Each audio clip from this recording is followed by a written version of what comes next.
Do you want some alone time to think? Alright then, Paimon won't disturb you.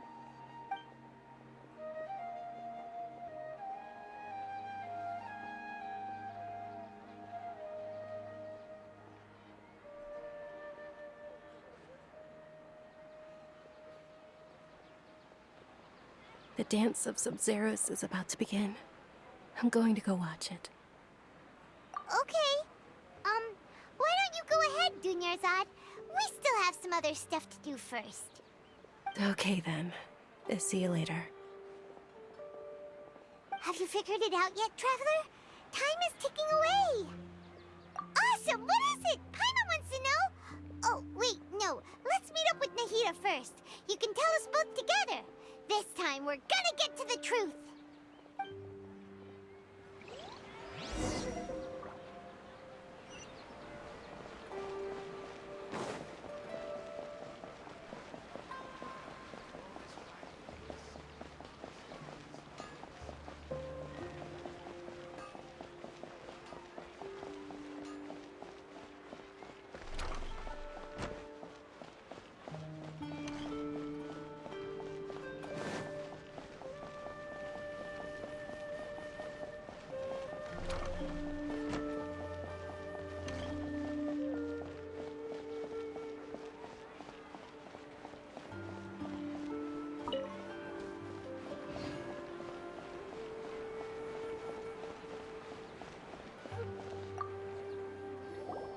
You're back! I've been waiting forever for you two. Judging by the looks on your faces, are you ready to take your Subzeruz exam and graduate from the festival? Okay. First off, have you discovered the hidden truth?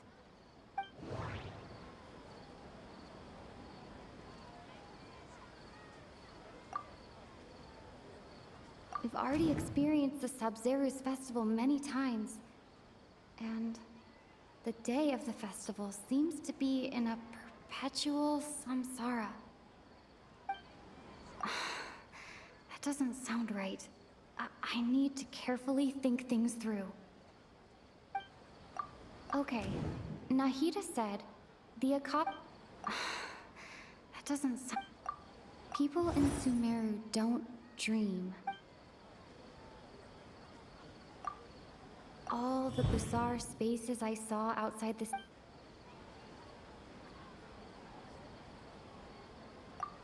The moon, illusions, and lies. That doesn't... That doesn't... Those spaces remind me of... dreams. Like the one I had in the Avidia forest. Except... these have no sign of human presence. That doesn't sound right. Okay. Nahida said...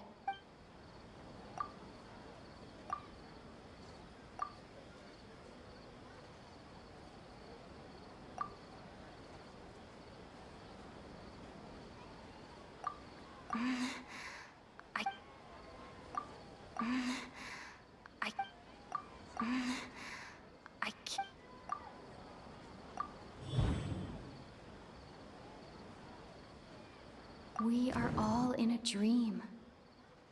It isn't that the people of Sumeru don't dream. Rather, the Akasha is taking their dreams from them. People in Sumeru think they don't dream, but the truth is the Akasha steals their dreams without them knowing it. And those spaces with no human presence are stolen dreams without their host. That would explain why they sounded so weird when she was trying to describe them. Huh. So people in Sumeru do dream after all. In fact, we're all in one big dream together right now. Correct answer. Now, how did you conclude that the Akasha is capable of this?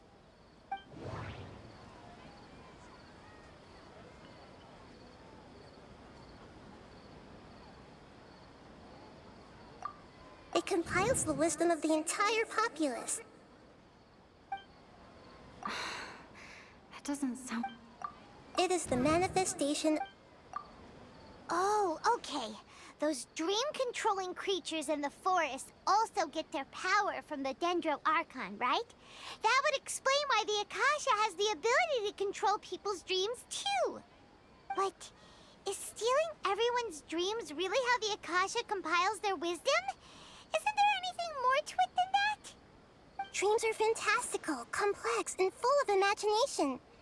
People's brains are the most active when they're dreaming. In other words, dreams are rich bundles of human wisdom. So in other words, the complete opposite of how Hypatia understood it. Paimon remembers her saying that the sages think dreams are foolish delusions, and the fact that no one dreams is a blessing from Greater Lord Rukkhadevata. So it was all a dirty trick? The real story is that the sages from the academia are using the Akasha to steal people's dreams for their own use, huh? Oh? By the sounds of it, you understand the current situation pretty well. So then, what about the Samsara?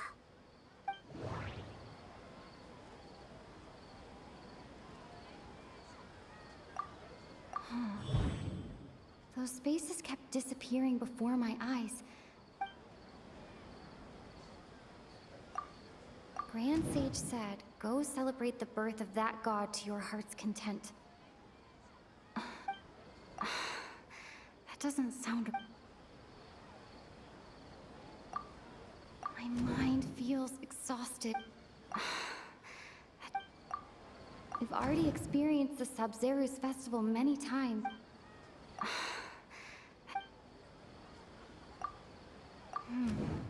The beep is a prompt tone for Akasha operations. That doesn't... Those dreamscapes kept vanishing. But as soon as that beep sounded, more new spaces appeared.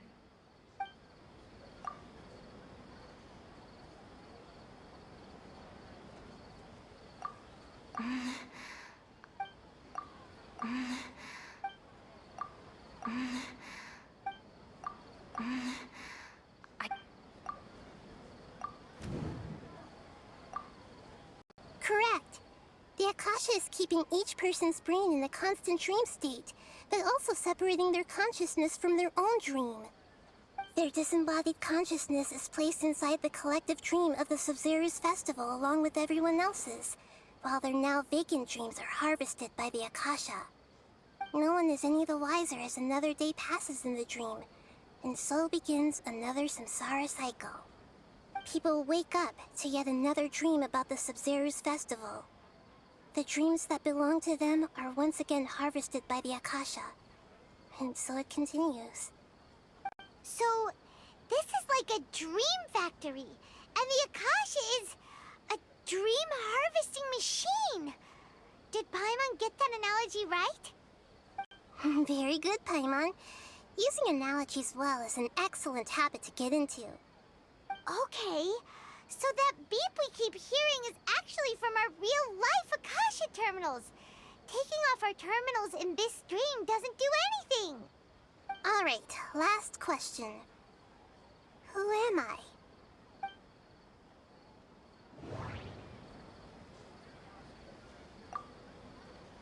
They say that alchemical divination is the Dendro Archon's divine revelation.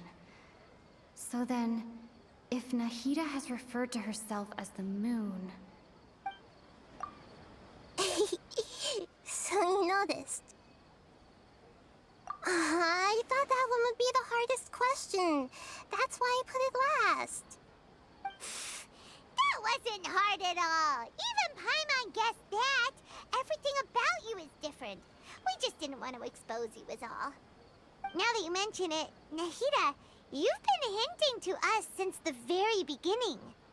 It's funny, thinking back to when we were asking all over the place for info about Lesser Lord Kusanali. Paimon didn't expect to meet you like this. Yes, those can wait until we're back in real life. On the other hand, I'd be happy to answer any more questions you have about here and now.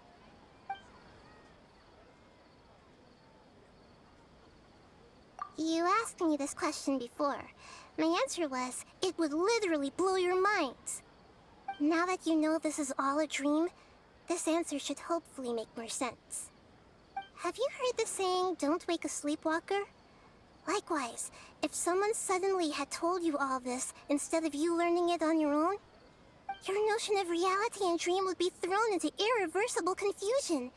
I couldn't expose you to that kind of risk. That's why I could only give you very subtle hints and some suggestions. Long story short, I'm really sorry I had to keep you guessing.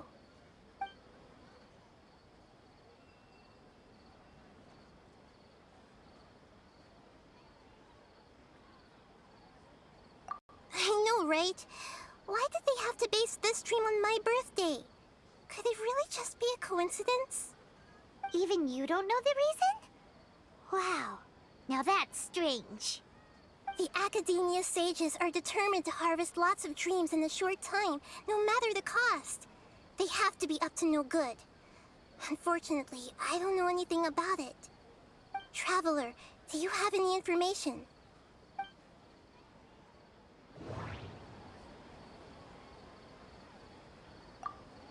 Grand Sage said, go celebrate the birth of that god to your heart's content. Did he mean something more? Celebrate the birth of that god? Could it mean...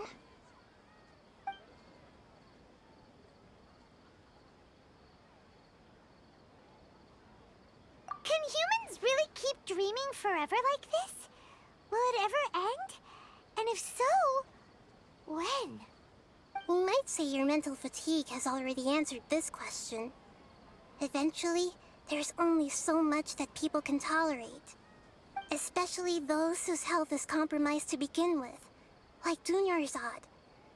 This relentless exploitation takes an even harder toll on them. People's lives are at stake here, and nobody knows a thing! We've got to put a stop to this! Deceiving the people of Sumeru with no regard for their safety. No matter what they're trying to do, this is unforgivable. After we end the Subzeruz festival, Samsara, we have to look into them. How can the sages of the Academia do this behind their Archon's back? This is ridiculous! In the end, I'm just the moon. The real sun is long gone. A sun and a moon? Nahida's talking in riddles again.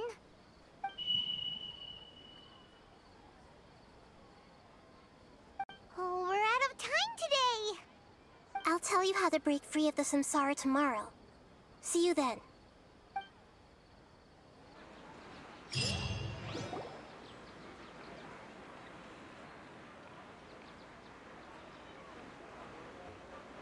Good morning, Nahida.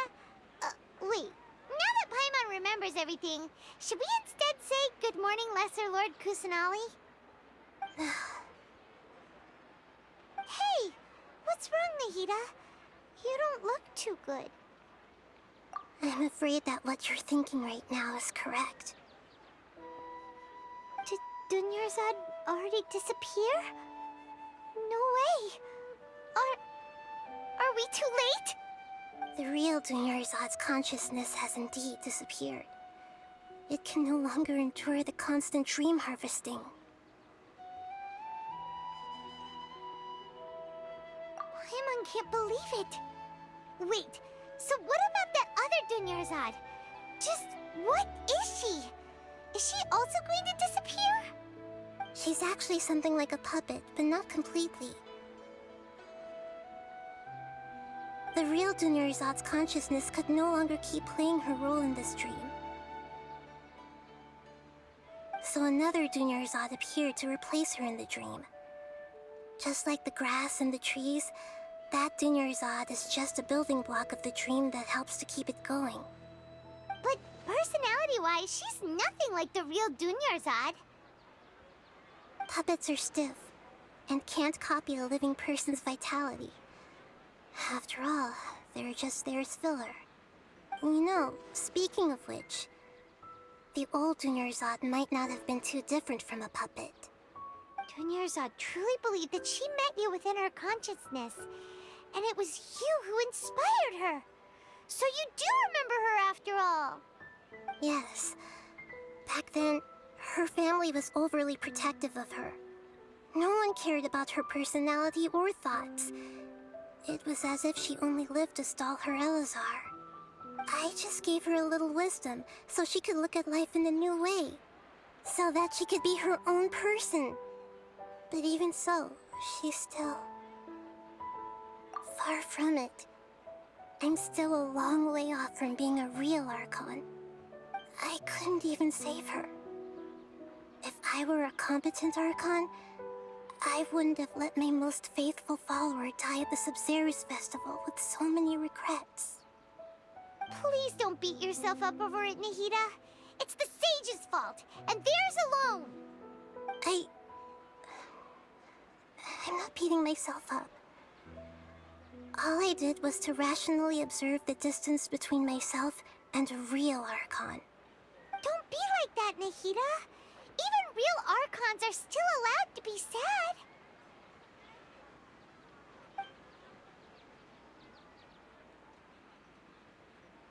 To prevent more tragedies like this, we must end the Samsara as soon as possible.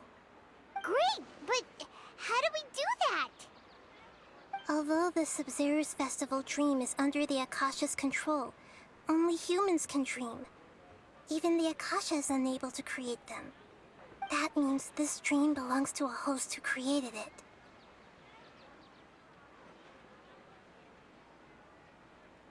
Huh? So, how should we find that person? Well, if this is someone's dream, then everything here must come from deep within their consciousness. Which means, with the power of imagination, they can change anything in this dream. Imagination? What do you mean by that? Imagination means breaking through what you perceive as normal. Like when a server at a tavern brings a plate to you, you'd naturally assume that food is on it. However, if you're the dream's host and you become aware that you're dreaming, when you imagine gold and more on the plate, the dream will respond in kind, and the server really will bring you gold and mora. But right now, our host is unaware that this is a dream. No matter how many times they're served, it will always be food. Find some way to make that person realize that they're dreaming. Usually, once that happens, the person will wake up and the dream samsara will be broken. How are we going to find them, though? If it could be anyone, it'd be like looking for a needle in a haystack. And even if we did find them, how are we supposed to make them realize they're dreaming? After all, like you said, don't wake a sleepwalker. It's extremely difficult, yes. But the only ones who can do it are you two. Remember, everything you've achieved up to this point has all been for the sake of finding the host and ending the samsara. As for me, during this time, I'll be out of town. Out of town? Are you going to that place full of dreams where the Traveler went? Yes. I want to try something. There must still be a small wisp of possibility.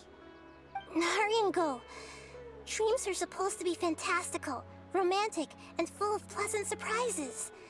Unnecessary things like this samsara need to end. Paimon's still a little upset that we've come this far only for Dunyarzad to... She was such a good person, with such a simple wish. But fate was against her. Yeah, saving Dunyarzad is what kept us going this whole time. But we mustn't lose hope, Traveler. Dunyarzad would definitely want to see us save everyone else. So let's break the samsara for her sake. Paimon's wondering, do you think the sages would get one of their own to be the host of this dream? Feels like it would be easier to control it that way, no?